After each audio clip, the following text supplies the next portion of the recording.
Hello, bruvs. We're back and starting Black Folktales by Julius Lester, 1969, I believe. How God Made the Butterflies. Well, the Lord had just finished making the world and he sat back in his big old rocking chair to look it over. Not a bad job, if I say so myself. He lit up a cigar and was feeling pretty good about it until he noticed that the world looked kind of bare. Fact of the matter was, there wasn't a thing to the world except land, trees, and a whole lot of water. There was even more water than land. Wonder how that happened, the Lord wondered. Seems to me I'd planned for there to be more land than water. Well, he shrugged his shoulders and turned his mind to figuring out how to make the world look a little prettier. Give me my pruning shears, he called out, and one of the little angels ran and got them. Then the great Lord Almighty leaned out of his rocking chair, trimmed the trees, and threw the trimmings all over the empty ground. That made the grass, the bushes, and all the flowers. Now, that don't look too bad, he said, and leaned back again. Yes, sir, I've made a mighty pretty world. And so saying, he went to bed to rest up from all the work he'd done. Making a world ain't no easy thing. Takes a whole lot of thinking to make everything fit in place, particularly if it's something that's never been thought of before. So the Lord went on to sleep, looking forward to getting up the next morning and admiring his world some more. The next morning, the Lord hardly had one eye open before he heard the flowers whispering among themselves. It's lone down here, said one flower.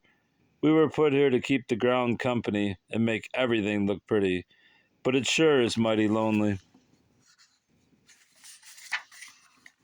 The Lord shook his head in disgust. Have mercy. You get through making one thing, and the next thing you know, you got to make something else to go with it. Give me them little shears, one of you angels.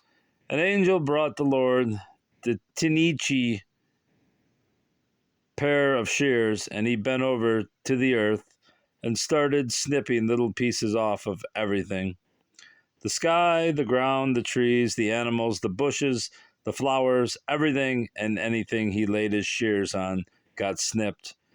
The very idea of getting complaints about the world, and it wasn't even a day old, that was gratitude. And the Lord had a feeling he was going to be getting complaints about the world from now on. He was so mad he didn't care what he snipped, and he snipped all morning long, snip, snip, snip, and then he went back to bed because he didn't want to hear any complaining about all the snipping he'd done. He had a good mind to just stay in bed forever and let the world handle its own complaints. Well, when the people looked up and saw these tiny scraps fluttering around, they called them flutterbys.